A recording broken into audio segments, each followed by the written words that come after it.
Bueno, hola, ¿qué tal? Bienvenidos a una nueva Weekly Kickoff. Eh, Esta es la número 100 de InView. Más allá del número en concreto, es un hito bastante importante y significativo, llegar a 100 encuentros juntos. El camino transitado ha sido bastante largo y fructífero y constructivo.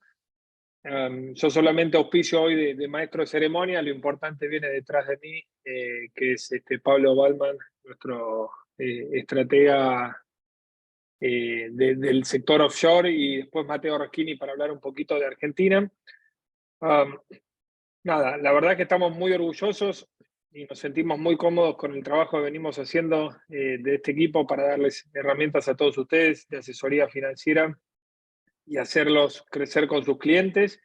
Como siempre, muy abiertos a recibir críticas constructivas de qué nos falta y qué digamos, está para mejorar de lo que ya venimos haciendo.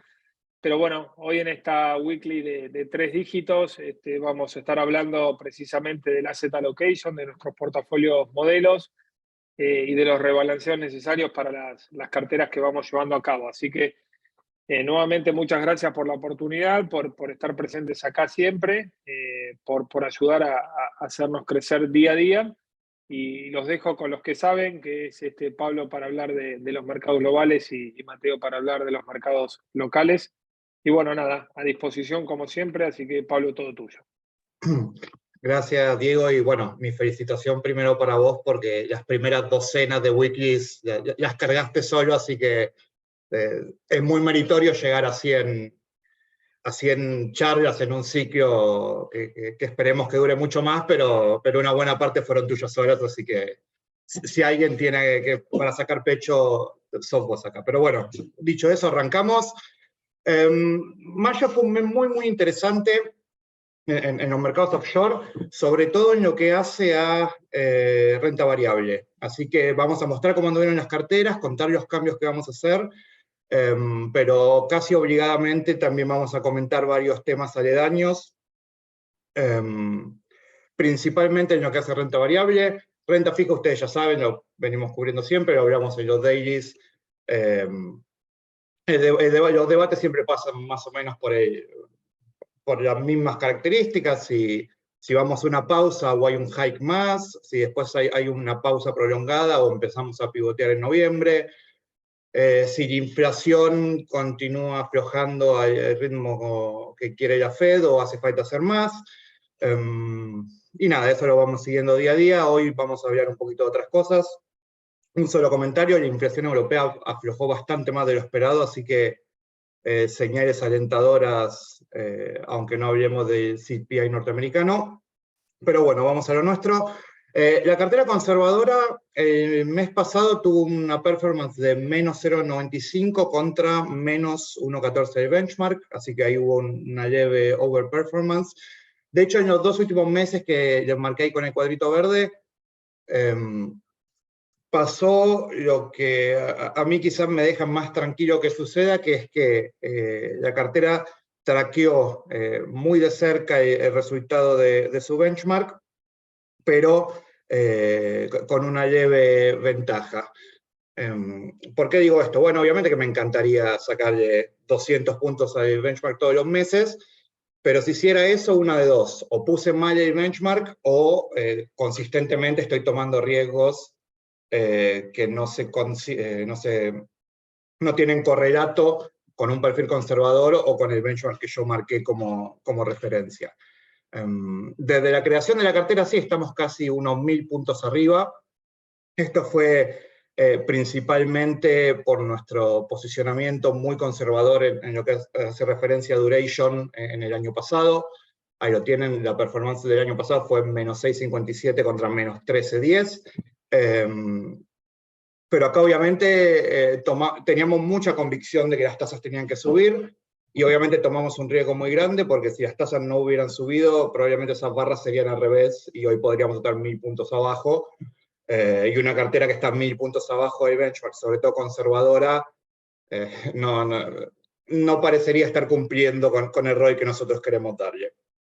Dicho todo esto, Decidimos hacer cambios menores, volvemos a recortar un 5% en PFF, que ustedes saben que es una posición core de nuestro portafolio desde ya hace rato, pero toda esta turbulencia financiera y demás nos demostró que si bien nos parece que las acciones preferidas son un instrumento bastante noble y que merece ser utilizado, y que la tasa teórica del portafolio a vencimiento, no a vencimiento porque son preferidas, pero digamos, la tasa anual de estos pagos que componen el portafolio nos parece muy atractiva, pero nos pareció que para una posición conservadora nos agrega quizás demasiada volatilidad a la cartera, por lo tanto recortamos un 5% más la posición.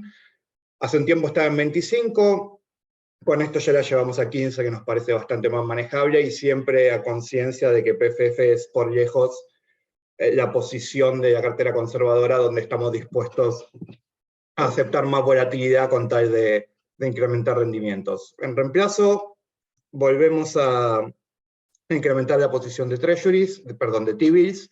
Ya tenemos abiertos acá 3 instrumentos, sumamos sobre el más largo, ya despejado finalmente el tema del techo de deuda y demás, que para nosotros siempre fue un non-event, pero porque siempre termina igual, pero bueno, ya disipados esos riesgos, y de cara a un entorno que todavía consideramos que puede dar sorpresas de acá a los próximos meses, hablando en términos macroeconómicos, preferimos ajustar un poquito la cartera y un poco arriar velas, y no estar tan expuestos a eventos inesperados. Pasamos a la moderada, donde acá sí tengo bastante más que hablar. El mes pasado fue bastante malo en términos de performance relativa. El portfolio tuvo una caída de 3% contra menos 0,97 el benchmark, o sea que estamos hablando de unos 200 puntos por debajo. Y de hecho ya en marzo también habíamos tenido una performance muy mala contra el benchmark, lo cual nos lleva un poco a plantearnos qué es lo que estamos viendo mal acá, o tuvimos una larga discusión en nuestro comité. Obviamente, esto es parcialmente el impacto primero, de la crisis financiera inesperada sobre los bancos medianos, lo cual afectó principalmente nuestra posición en XLF, medio de carambola, porque XLF está concentrado en los grandes bancos, no son bancos medianos regionales, pero bueno, todo el sector sufrió. Después este mes también vimos un muy mal resultado, tanto en healthcare como en energía, que son los otros 2 sectores donde tenemos apuestas directas. Y a su vez, nos damos cuenta que acá también, no solo PFF, sino otras 2 posiciones que tenemos, que son IWD, que es el Russell Value, y Noble, que se concentra en papeles que son dividend aristocrats, o sea que vienen pagando dividendos crecientes hace ya muchísimos años. Y el problema es que todas estas posiciones que acabo de mencionar tienden a correlacionarse más de lo que uno quisiera, porque como vamos a ver acá un poquito más adelante, cuando uno busca value, tiende a encontrarlo, al menos en criterios históricos, en los sectores donde ya estamos expuestos. PFF también tienen un peso muy grande del sector bancario. Noble también, es como que se solapan nuestras posiciones de equity, y contra el S&P 500, que es el benchmark de renta variable de todos nuestros portafolios, terminamos teniendo una divergencia que está bastante más marcada de lo que nos gustaría. Por lo tanto, vamos a hacer 2 cosas. Por un lado, tomamos medidas correctivas, y de cara a este mes vamos a reducir aquí también la posición en PFF, pero también en Noble y en IWD, que eran 2 posiciones muy fuertes en materia de weights dentro de la cartera.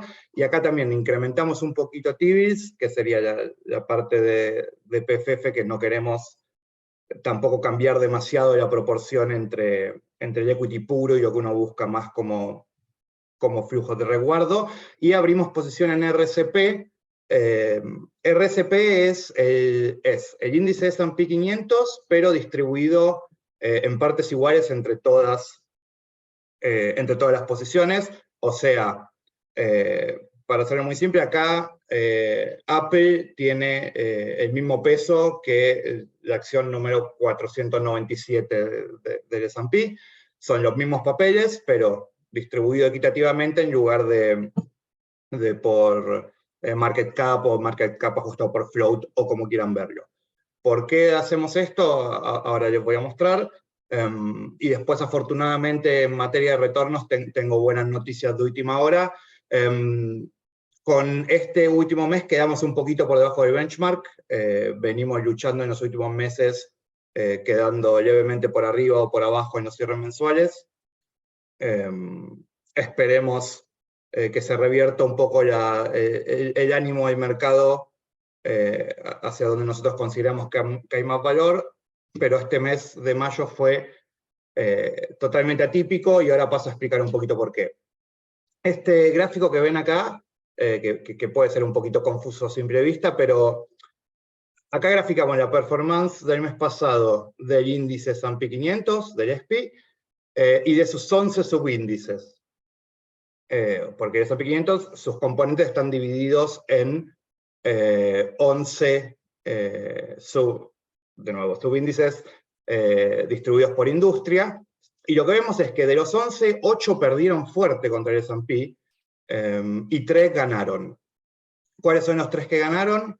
Comunicaciones, consumo discrecional y tecnología, que son, si se quiere, los sectores donde el growth está más sobre representado y que son, si se quiere, más agresivos desde un punto de vista de asset allocation, mientras que todos los demás sectores perdieron fuerte entre 3,5% y 9%. Y acá, cuando uno empieza a mirar, empieza a notar cosas que a mí por lo menos me llaman la atención. Por ejemplo, es raro que en un mes a XLE, que es energía, y obviamente muy procíclico de la actividad económica, le vaya muy mal, pero XLB, que es salud, que es uno de los sectores defensivos por naturaleza, y tiende a ir mejor cuando el resto le va peor, porque obviamente acá hay un tema de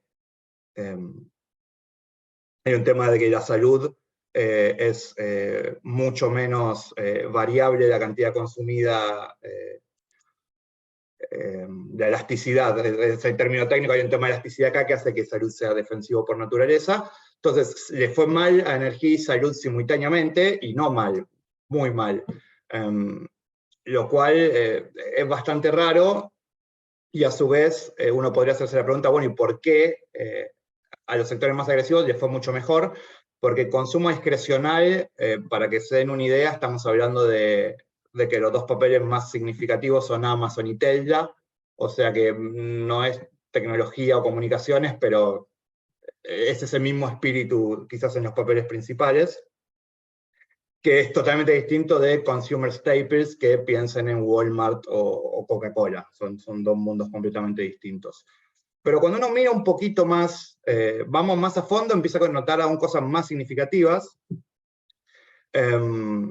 Definitivamente el mes pasado fue el mes de los fabricantes de chips de computadora. Acá tenemos una muestra variada, y fíjense, estamos hablando de que el S&P terminó medio punto arriba, el Nasdaq terminó 8, pero AMD, Broadcom, Nvidia, TCM, ASML, o sea, fabricantes de chips, no solo norteamericanos, sino globales, a todos les fue mucho mejor que el Nasdaq, incluso con Nvidia y AMD en algún momento superando largamente el 30%, e incluso 40% en algún momento del mes, antes de un pullback de último momento. Y esto viene todo atado a el nuevo fad, o manía, o tendencia, o como quieran llamarlo, que estamos viendo por todos lados en el mercado norteamericano, que es inteligencia artificial, por supuesto relacionado a la explosión que tuvo ChatGPT hace muy poco tiempo. Nvidia presentó un balance que superó las expectativas largamente, pero no solo eso, sino que dio un guidance para adelante que nadie se esperaba. Nosotros recomendamos en el Trading Topics anterior, el anterior recomendamos comprar Nvidia previo a la presentación del balance. En realidad no recomendó Nahuel porque fue su call y más que acertado. Ahora bien, justo era el fin de semana largo, cuando volvimos, vimos lo que había subido Nvidia y en el primer daily que mandamos recomendamos cerrar la posición porque ya estamos viendo múltiplos que realmente se necesita un recorrido muy, muy optimista por muchos, muchos años para justificarlo de acá para adelante. Nvidia, si se quiere, es el chico del póster de esta historia, es el nombre del momento, pero como pueden ver acá en general, todos los fabricantes de chips se vieron muy beneficiados por este viento de cola. Me parece que acá, ¿por qué piensa el mercado primero en los fabricantes de chips? Bueno, porque hoy en día no está claro quién se va a beneficiar más de la inteligencia artificial. De hecho, me parece que no está claro cuál va a ser el impacto. Veo gente que habla de que las inteligencias artificiales van a conquistar el mundo o que habría que regular todo porque estamos al borde de un escenario Terminator. Me parece que falta muchísimo. ChatGPT es fabuloso, es increíble cómo genera respuestas que son indistinguibles prácticamente de un humano. Eso no lo hace, eso no significa que tenga inteligencia. Y es sabido que inventa cosas también, no hay la panacea que muchos quieren mostrar tampoco, al menos por ahora.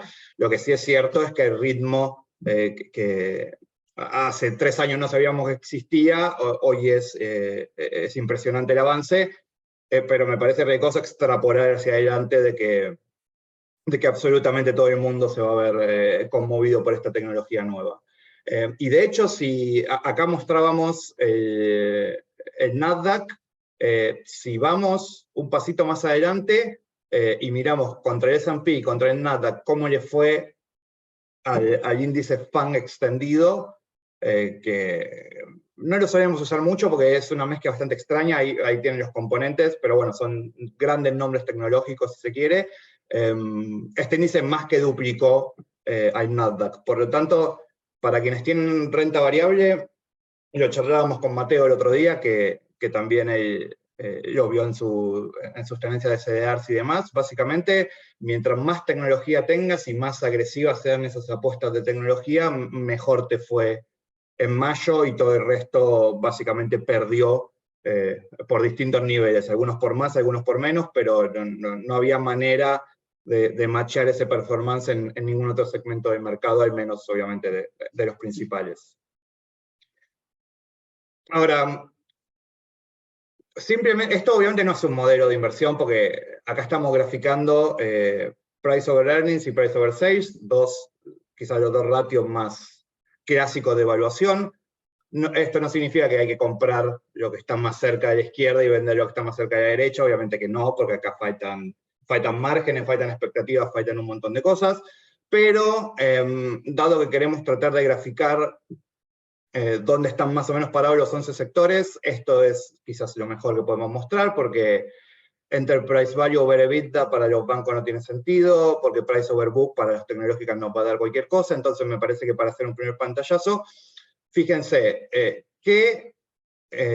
cuáles son los sectores que estarían más baratos. Obviamente esto es trailing 12 meses contra el precio de hoy, no hay expectativa, no hay un montón de cosas, pero digo, en algún lado tenemos que empezar. ¿Qué es lo más barato? Energía y financials, que son dos sectores donde tenemos exposición. También está ahí materiales. Después hay otro grupo entre industriales, utilities, healthcare, donde sabemos que estamos pagando una evaluación más alta, pero confiamos en este efecto de sector defensivo ante la adversidad. Y consumer staples, acá vamos viendo un degradé. Ahora después, ¿qué es lo que pagó el mercado? Bueno, básicamente todo lo que tiene evaluaciones más altas. Consumer discretionary y comunicaciones, y tecnología.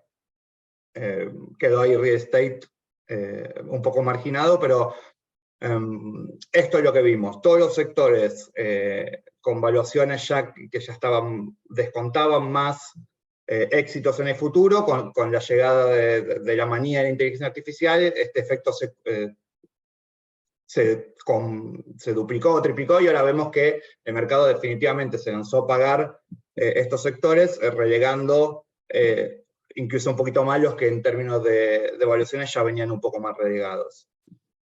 Entonces, acá la pregunta que por lo menos yo me hago, y creo que mucha gente se hace, es, ¿estamos en una burbuja en lo que hace a la inteligencia artificial? Bueno, obviamente las burbujas solo son claras cuando ya pasaron. Es muy difícil identificar una burbuja en formación. Lo que sí podemos decir es que por lo menos tiene ciertas señales de burbujas o tiene ciertos marcadores que ya vimos en el pasado. Por ejemplo, arriba en la derecha, fíjense, búsquedas de Google de inteligencia artificial. Fíjense cómo, esto está obviamente normalizado a 100, pero fíjense cómo previamente tuvimos picos similares con términos como metaverso o Bitcoin, y ya sabemos después lo que pasó. Esto obviamente no es científico, no significa que todo va a caer. Y otra característica que tiene la inteligencia artificial es que como no está claro cuál puede ser el impacto, si uno es suficientemente optimista, cualquier evaluación puede estar justificada, y así vimos como Nvidia se sumó al exclusivo club del trillón de market cap, que es un billón nuestro.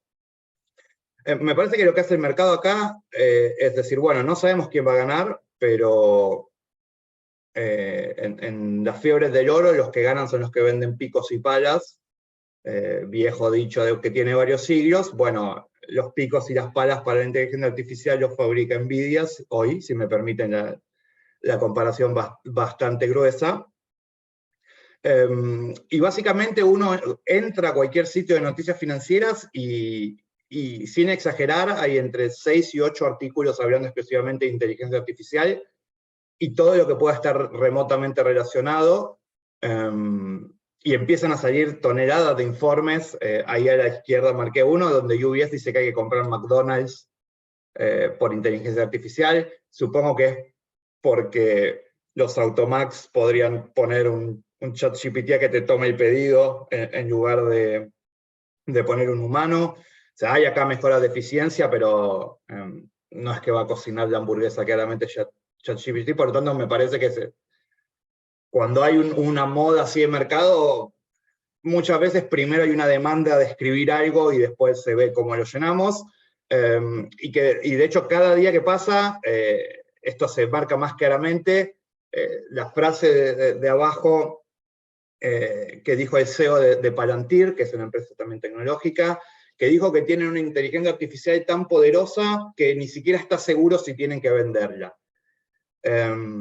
Yo hablaba con un estimadísimo colega que es casi especialista en temas de tecnología y tiene un sesgo muy marcado a seguir muy de cerca estos temas, y él lo que me decía es que frases como esta ya directamente destraban un nuevo nivel en la narrativa de inteligencia artificial, porque pasamos de imaginarnos cuál puede ser el impacto a que ya directamente nos digan que tienen algo tan poderoso y ya listo que no saben si venderlo.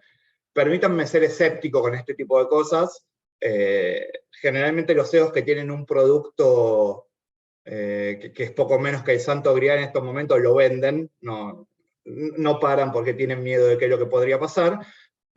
Y obviamente todos nosotros y todos los CEOs y todo el mundo sabe que en este momento la manera más fácil de que una acción suba fuerte es tratar de vincularle a temas de inteligencia artificial, tenga sentido o no, lo cual también me recuerda a cuando el blockchain era la última moda y veíamos empresas que vendían té, que de repente se rebautizaban como blockchain tea y subían 200%. Eso es un ejemplo real, no es que lo haya inventado yo, no era exactamente ese el nombre, pero eso ocurrió. Por lo tanto, quizás yo soy un poco escéptico por naturaleza, pero permítanme esperar un poco más antes de salir corriendo a comprar coins de Palantir porque tienen la solución a todo lo que todos queremos. Y ya de hecho tenemos un mini caso testigo que ya ocurrió. primero, a la izquierda lo que ven es que hoy sí, obviamente ChatGPT llegó al 1.000.000 de usuarios mucho más rápido que cualquier otro de las apps a las que estamos acostumbrados. También acá hay un efecto de que mientras más tarde salen las cosas, ya más integrada está Internet a la vida de todo el mundo. Cuando surgió Facebook, la penetración de Internet no era la misma que tenemos hoy. Aparte esto es gratuito.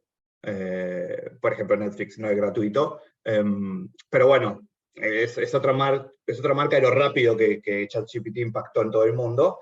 Ahora bien, ya tuvimos un caso que es que BuzzFeed, tengo que explicar que BuzzFeed, espero no ofender a nadie, pero básicamente BuzzFeed es un sitio de internet que su fuerte es publicar notas que tienden a ser muy repetitivas en su contenido, como listas, no sé, 30 maneras de conquistar a tu novia, o 200 países para visitar, ese tipo de artículos, que obviamente se prestan mucho a ser reemplazados por una inteligencia artificial que los escriba. De hecho, si vos a ChatGPT le decís, escribirme un artículo en el estilo de tal publicación, suele andar bastante bien.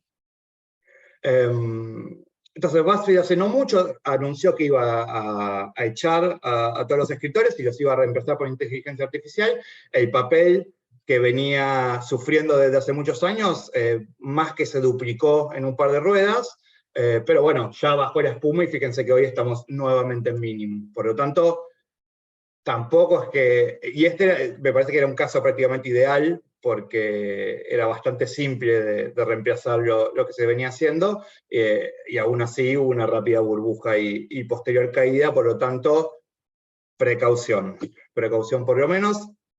Pero les decía, nosotros decidimos abrir posición en RSP, ¿por qué? Bueno, porque básicamente se correlaciona muy bien con el S&P 500, como es lógico, y suele tener un spread negativo, obviamente, cuando las grandes tecnológicas les va mucho mejor que el resto del mercado. Obviamente, al ser equal weight, tienen menos peso que en el índice normal, lo cual les genera un drag natural. Fíjense cómo desde la salida de la pandemia hasta hace poco se mantuvo esa diferencia, y cuando el mercado de alguna manera se normalizó un poco y vimos a las tecnológicas que habían subido muchísimo caer, nuevamente volvió a estar muy pero muy correlacionado. En estas últimas semanas, como es lógico, dado que de nuevo las grandes tecnológicas parecen llevarse todo, decidimos abrir posición porque creemos que puede pasar algo similar, y esto debería cerrarse, veremos cuánto tarda. Y obviamente, como nuestro benchmark es SPI, si la posición en RCP cierra, deberíamos ver acá algo de alfa para la cartera.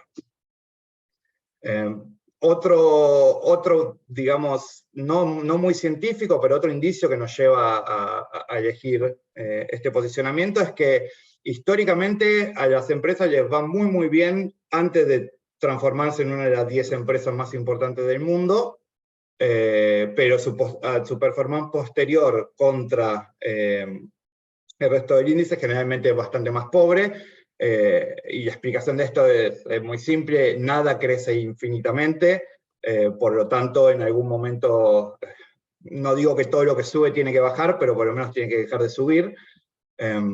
Y si vemos cuáles son hoy las 10 empresas más grandes por market capitalization del mundo, tenemos varios de los papeles que mostrábamos que acaban de tener una suba impresionante.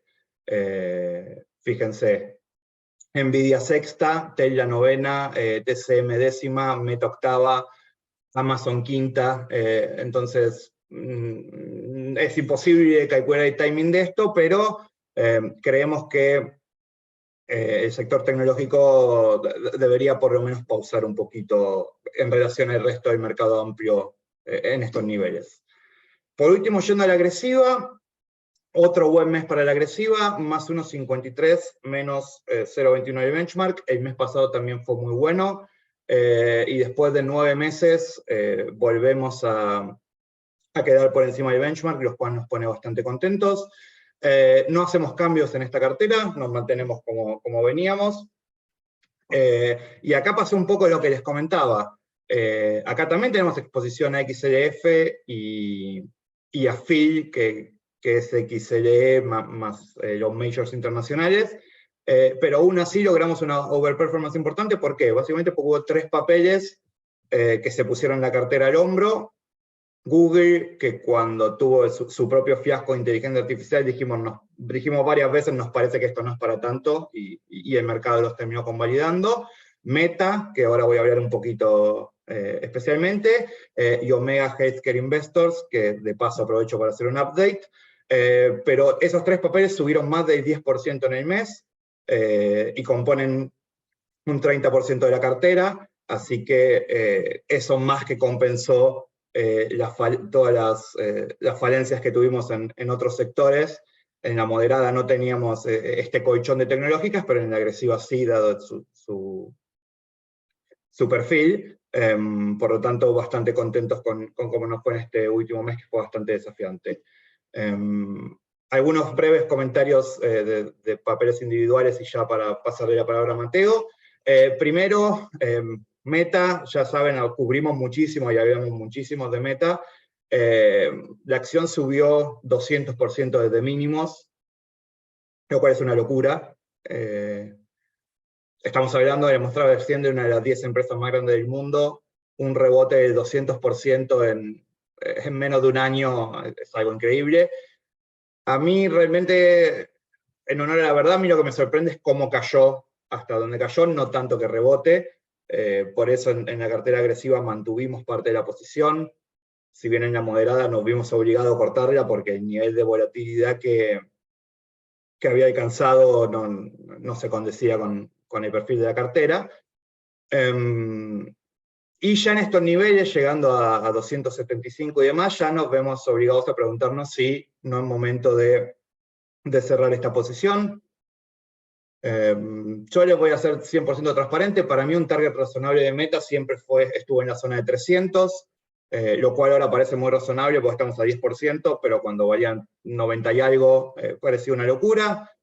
Por lo tanto, nos vamos acercando a lo que nosotros consideramos que es un fair value a brocha gorda. Por lo tanto, estamos siguiendo bastante de cerca el tema, buscando potenciales reemplazos, porque es posible que luego de mucho tiempo y mucho sufrir, cerremos esta posición.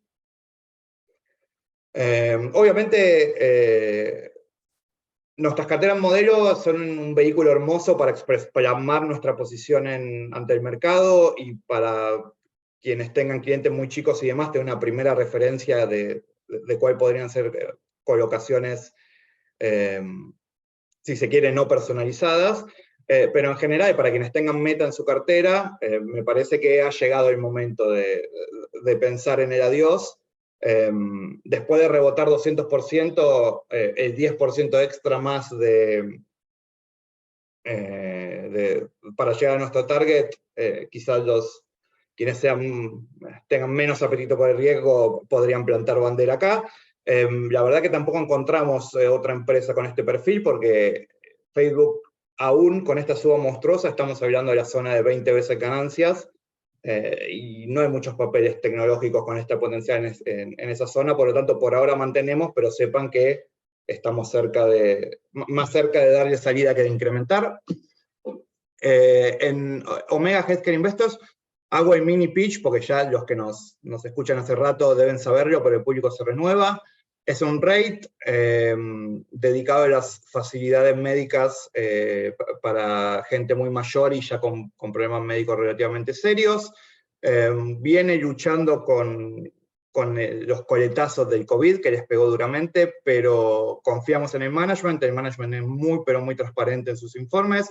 Tenían varios de estos operadores con serios problemas, de a poco esa situación se va normalizando, el papel subió muchísimo, presentó balance, el balance vino mejor de lo que se esperaba, eso despejó un poco los miedos sobre un recorte en el dividendo, y el dividendo hoy sigue en la zona del 9% anual. Nos sentimos cómodos con esto, sabemos que no es para cualquiera, pero nos alegra que el mercado un poco empiece a reconocer la performance que viene teniendo el management para atravesar una situación muy, pero muy difícil. Y por último, comentarles un poquito Estamos haciendo, ya que tenemos 2 años y medio de track record y obviamente los valores diarios de las carteras y los benchmarks, estamos empezando a mirar un poquito más profundo, digamos, la mecánica interna, más allá del resultado final, que es lo que importa, pero tampoco es lo único que importa. Y fíjense cómo esto es para las 3 carteras, la porción azul es qué porcentaje de veces la cartera es superior al benchmark, y naranja obviamente viceversa. Fíjense que emparejado todo, en la conservadora estamos 53-47, aún habiéndole sacado 1000 puntos de ventaja de benchmark. En la moderada 49-51, y en la agresiva, de hecho, 51% de las veces el benchmark estuvo mejor que la cartera, y estamos arriba en la general, mientras que en la moderada se da lo contrario. Obviamente esto tiene que ver con la cuantía de las subas y las bajas, ¿no? Porque un bit por una décima no es lo mismo que por 20 puntos básicos, o hay ruedas que por ahí hay 50 o 100 BP de diferencia. Y ahí es donde realmente se define si la cartera le va a ganar el benchmark o no. Pero fíjense que parejito, y también esto a mí me da cierta... O sea, me podrían decir, bueno, pero al final tu cartera es como casi tirar una moneda en términos de ganar o perder, ¿no? Porque la cantidad es otra cosa, contra los benchmark, y mi respuesta es, bueno, no está tan mal que así sea, porque en definitiva el benchmark define el perfil que le vas a dar a la cartera, y por eso estos son solamente sus grandes sugerencias a grosso modo, y cuando hay alguien que quiere armar una cartera personalizada, siempre y cuando el monto lo merite, acá estamos con todo gusto para ayudarlos a construir algo más tailor-made para el cliente. Pero esto que podría parecer, entre comillas, malo, yo por el contrario lo interpreto como una señal de que estamos haciendo relativamente bien las cosas. Dicho esto, último comentario. Les había dicho que tenía algunas buenas noticias, y es que en los 2 primeros días del mes en curso, o sea, jueves y viernes pasado, se hizo la luz y de repente todo lo que venía saliendo mal empezó a salir mejor. XLF, petróleo, que hoy sigue subiendo por el recorte anunciado por Arabia Saudita, small caps, Brasil, todo en varios sectores donde tenemos exposición directa empezaron a andar mucho mejor que el benchmark, y en estos 2 días tenemos un spread positivo de 47 puntos básicos en la conservadora, y entonces en la moderada y 44 en la agresiva. Así que el mes empieza con el pie derecho, esperemos que se mantenga en las próximas semanas. Mateo, todo tuyo. Fantástico, acá estoy. Vos sabés que tengo inhabilitado el video, así que no me van a... No, y tampoco, también tengo deshabilitado el compartir pantalla, así que me vas a tener que habilitar como host. Dame un segundo. ¿Sí?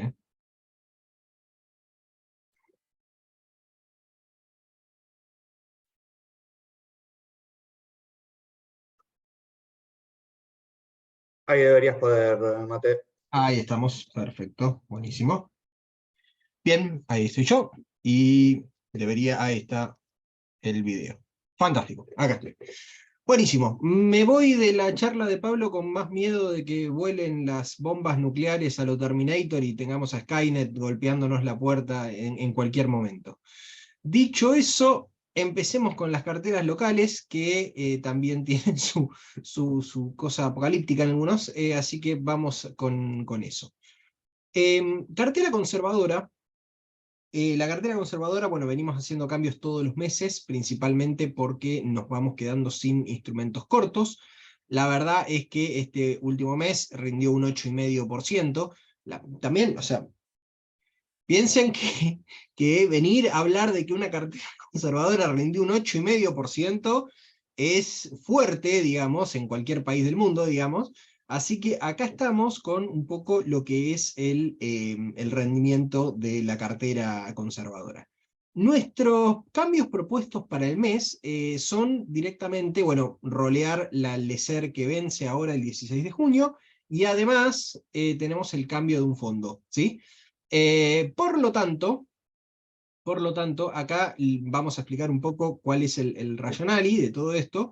El underperformance que tuvimos en el mes es de 22 puntos básicos. La verdad es que no siento, digamos, que sea una terrible derrota, ¿sí? El underperformance, fíjense que fue un 8.73 contra un 8.51. Está bien que siendo una cartera conservadora, digamos, es bastante... deberíamos, digamos, no estar tan lejos del benchmark. El problema que tenemos es que el SER básicamente es una picadora de carne como benchmark, porque sube linealmente siempre, digamos. Entonces, por este lado, lo que nosotros vemos es que la única que nos queda es tratar de conseguir instrumentos SER lo más cercanos a cero en tasa posible.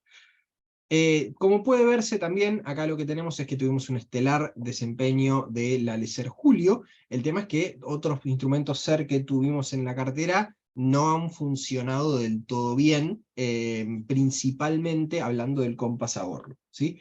Entonces, el Compass Ahorro ya hemos comentado previamente que lo teníamos entre ceja y ceja, que al ser un tema suro lo guardábamos por liquidez, pero viendo un poco la cartera ya tiene un cambio de estrategia que no es una mayoría de SER, sino que es un poco más a tasa fija nominal, por lo que decidimos levantar, digamos, esa posición de 10% e ir al Mega Inver retorno absoluto, que sí tiene un mandato SER.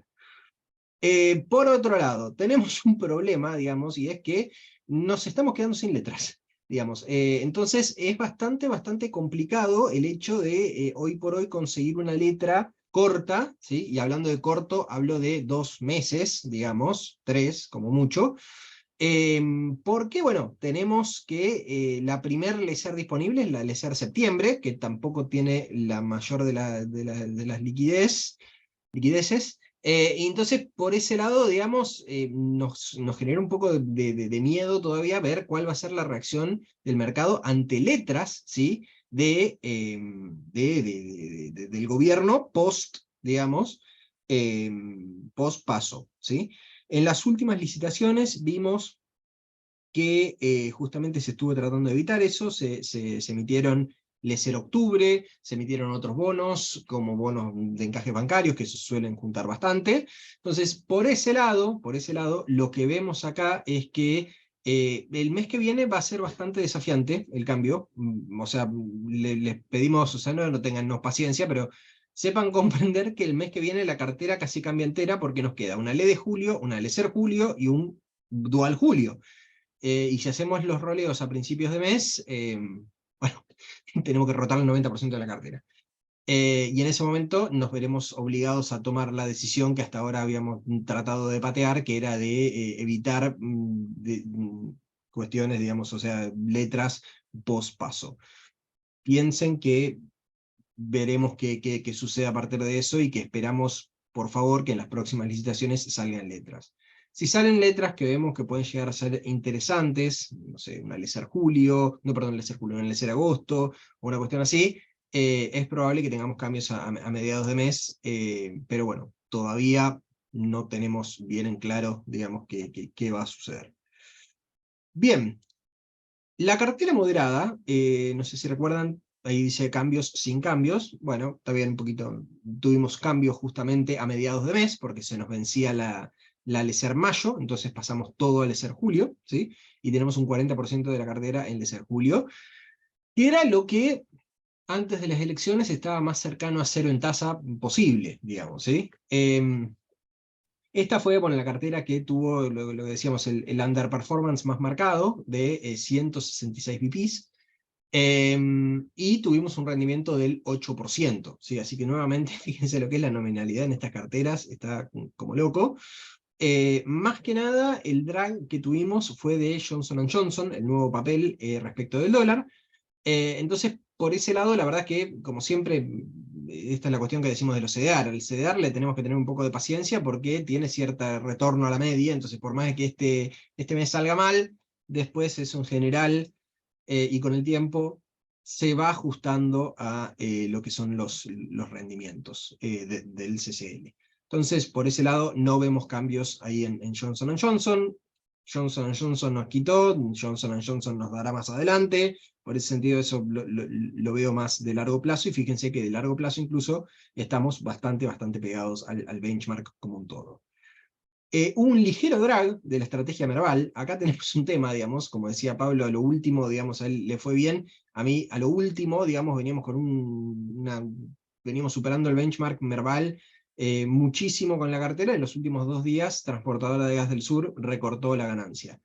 ¿Quedó negativa en términos de Merval? No, pero recortó bastante la ganancia, digamos, y nos generó un pequeño drag entre Transportadora de Gas del Sur y BBVA.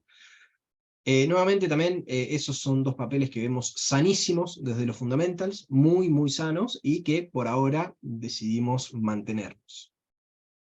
Lo que es la agresiva, ¿sí? Acá tenemos un overperformance, la verdad que bastante bien. Nuevamente tenemos la nominalidad, 17.70, ¿sí?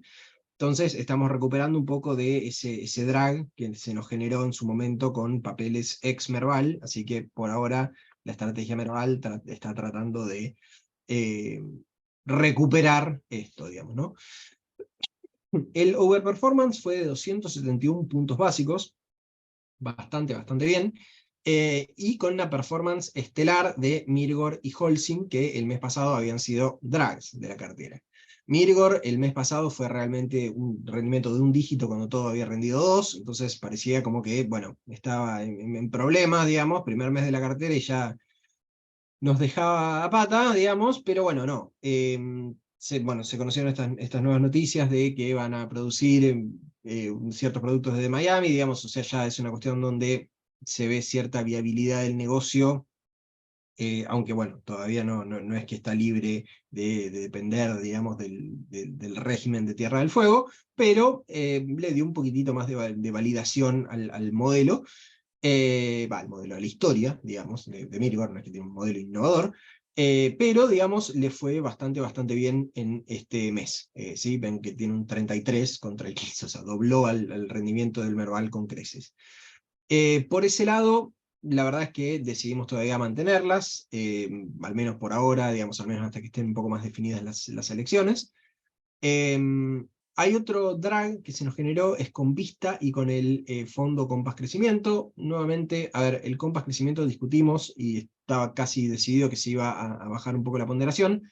Yo por el momento quizás esperaría algún rebote para de última migrar a otro fondo. No mirarlo todo, sino parte, porque me gusta estar diversificado en fondos, no metería todo en un solo fondo, digamos, como para tratar de replicar al benchmark. Pero bueno, lo vamos a estar mirando ante algún rebote. Vista, que tantas alegrías nos trajo, este mes nos quitó, digamos, y tenemos 5,42%.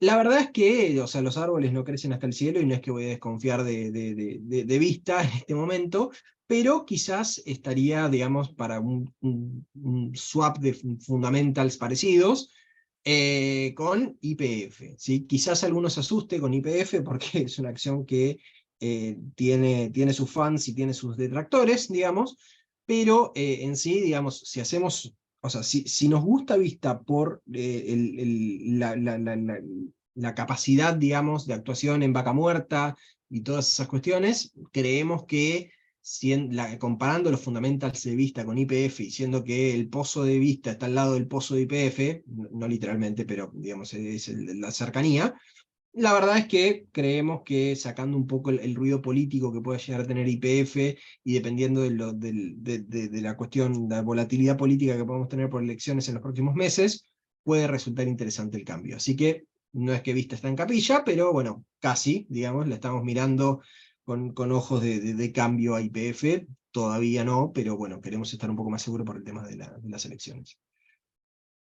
Bien, y por último, la cartera de CDR, otro overperformance, ya alcanzamos al benchmark, fíjense que también acá nos había agarrado Mark Zuckerberg y Meta, digamos, pero en esta, digamos, cerramos antes, no vimos las alegrías, digamos, que vio Pablo en su cartera de afuera. Por el momento, digamos, acá lo que tenemos es Microsoft, que la verdad que tuvo un rendimiento espectacular en lo que fue en los últimos meses. Pero ya empezamos a ver las caras, digamos, y Microsoft también con toda la cuestión de inteligencia artificial y todo eso, la verdad que ya parece un poco cara, por eso decidimos cerrar Microsoft, papel que nos trajo bastantes alegrías, digamos, en la cartera, y decidimos incorporar EWZ, ¿sí? A ver, overperformance en el mes, 120 puntos básicos, la verdad que bastante bien dentro de lo que es la cartera. Y también puede verse un poco lo que comentaba Pablo, de que la verdad que pocos papeles se ponen la cartera al hombro. Fíjense que si miramos lo que son los rendimientos individuales de cada uno contra el benchmark, vemos que solo 3 papeles de toda la cartera tuvieron un overperformance del benchmark y literalmente se pusieron la cartera al hombro porque todos los demás fueron un drag contra la cartera, en algunos casos un serio drag, como fue Johnson & Johnson. A ver, justamente lo que vemos en este momento es que, bueno, el mismo rebalanceo que hacemos se ocupa un poco de eso, ¿no? De vender lo que está caro y comprar lo que sube poco, no sé si decirlo barato, pero al menos lo que sube poco. Entonces, ya de por sí se va a disminuir un poco la posición de Microsoft y de las demás, pero lo que sí vemos es que voluntariamente cerramos posición, como decíamos, en Microsoft. La cuestión acá es qué hacemos, digamos, con eso, y no estábamos cómodos un poco con los papeles, con los CDRs líquidos que podamos llegar a conseguir. Y además que tampoco se alejen mucho del benchmark. Entonces decidimos alejarnos del benchmark completamente y vamos a una jugada a plazo con el EWZ, el de Brasil. La verdad es que Brasil en este momento, bueno, tuvo su paliza, digamos, y la verdad es que Lula no está ayudando para darle, o sea, no darle la razón a la paliza, pero también vemos que por más de que Lula tenga sus idas y venidas y todo, el Banco Central continúa, el BCB continúa para adelante como venía. La verdad es que no vemos un cambio en la economía lo suficientemente grande como para justificar el pesimismo que se vieron con los activos. Entonces decidimos levantar un poco y seguir, digamos, un poco con EWZ. ¿Esto puede llegar a generar divergencias con el benchmark en los próximos meses? Sí, claramente.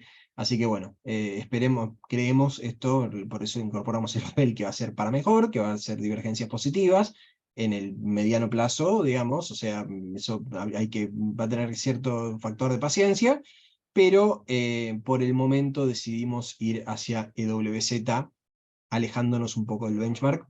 Sepan entender también que esto puede llegar a generar un drag sobre la cartera, pero el foco es de mediano plazo y no estamos mirando tanto el ruido de corto. Bien, sin pasarnos del tiempo, preguntas que hayan quedado. Perfecto, Mate. Ya estuvimos respondiendo algunas. Ahora te hago una que me pareció interesante porque es básicamente lo que discutimos en el comité a cuchillazos. Pero antes déjenme pasar un par de avisos parroquiales. Lunes que viene la Weekly va a estar a cargo de la gente de Mega QM. Obviamente mandaremos después el flyer y información correspondiente. Mes que viene seguramente también nos visite la gente de StoneX. Dado que Kim Onshore está bastante caldeado y esperemos que se caldee más de cara al periodo electoral que ya se nos viene, nos parece interesante tratar de que las gestoras de fondos, tratar de traer una vez por mes de las distintas gestoras a nuestros colegas para también escuchar su posición, que a veces está muy alineada con lo nuestro y otras veces no. Y vamos a ver si por esta semana podemos armar un evento especial sobre un fondo de Compass que nos parece bastante interesante, pero eso está confirmado, así que por el momento no digo nada más. Y la pregunta, Mateo, que hacen es que, teniendo en cuenta en la cartera conservadora los eventuales saltos devaluatorios y incertidumbre en general, ¿hasta qué punto consideramos que podemos mantener posiciones en pesos y letras? ¿Agosto, octubre? ¿Menos? ¿Más? Bien. Yo, saltos devaluatorios de corto, la verdad es que no lo tengo en el escenario base, no creo que vayan por ese lado, si no lo hicieron ya medio como que llegamos un poco tarde a ese lugar, ese buque ya zarpó, digamos. Y sobre el resto, digamos, o sea, sobre lo que es un poco de volatilidad política que pueda llegar a tener y pesos en la cartera, a ver, la cartera conservadora es una cartera con benchmark SER, con instrumentos SER, que son líquidos, los que conseguimos son los del soberano, y además también tenemos que a veces le ponemos algún y otro instrumento de tasa fija porque no conseguimos el SER, digamos, como pasó en este caso. Y después, la verdad es que es una elección tener esa cartera. Me dicen, me preguntan a mí, o sea, vos pondrías pesos, digamos, con fondos de libre disponibilidad, digamos, y no, o sea, quizás mis apuestas, digamos, para fondos de libre disponibilidad serían un poco más arriesgadas, serían un dólar linked un poco más largo, digamos, esperando algún tipo, o sea, posicionándose para saltos más adelante, quizás haciendo tasa con futuros, digamos, hasta ese momento, bonos ser largos, para más adelante, estamos hablando de bonos ser bien largos, o sea, DCP, TX26, TX28, o sea, casi equity, o peor que mucho el equity, digamos, pero yo posiciones cortas en pesos para una cartera de libre disponibilidad y especulativa no tendría. En general, el foco de la cartera es más para alguien que tenga que tener peso o que quiera superar al SER por una cuestión de calzar vencimientos con SER y ese tipo de cosas. Fuera de eso, la verdad es que también hay pocas, digamos, para el que quiera tener pesos y no quiera tener riesgo soberano, como siempre, esto ya lo hemos cubierto en varios de nuestros, de las weeklies, de los Argentina Weekly Report. No hay muchísimas posibilidades porque la oferta corporativa fue un crowding out bastante importante, entonces suele ser poco líquido estos instrumentos. ¿Qué tenemos ahí en oferta? El Galileo Ahorro Plus, ¿sí? Que es un fondo T+1 que tiene bastante no bastante, 100% corporativo, digamos. Entonces, por ese lado, quizás para el temeroso que tenga que quedarse en pesos puede ser una buena opción. O el viejo y querido sistema de cauciones, que la verdad que eso es bastante robusto en lo que pueden llegar a ser nuevas intervenciones, por así decirlo. ¿Eso le va a ganar al SER? No, de ninguna manera. ¿Eso le va a ganar a la inflación? No, de ninguna manera. ¿Va a tener un drag importante en rendimiento? Sí, por supuesto. Por eso también es que nosotros no lo estamos poniendo en las carteras, ¿sí? Si lo dejamos para un perfil específico que es quien tenga un poco ese temor. Dicho eso, medio larga la respuesta, pero bueno, quería separar un poco algunas cosas, digamos, para comentar también cuál es el foco de la cartera. Diego, ¿querés hacer las palabras finales? Creo que ya tocaron bastante todo. Nada, la verdad es que un lujo esta weekly de vuelta, súper completa. Un poco atento a los avisos parroquiales que mencionó Pablo. Apenas tengamos confirmación de este fondo de Compass International y que podamos hacer extensiva la invitación a suscripción de ese fondo, haremos un breve call el día jueves. Esperen ahí la invitación. Lunes que viene tenemos otro invitado. Y como siempre, nada, estas carteras ahora ya están disponibilizadas en la sección Research de la web de asesores. Vamos a mandar también el mensaje conjuntamente con la grabación. Y bueno, a disposición para seguir construyendo y para seguir aportando ideas más personalizadas para los portafolios que lo ameriten en magnitud de monto. Así que nada, saben dónde encontrarnos y un placer a todos. Y bueno, que tengan una muy buena semana movida, así que estamos para ayudarlos. Buena semana. Buena semana.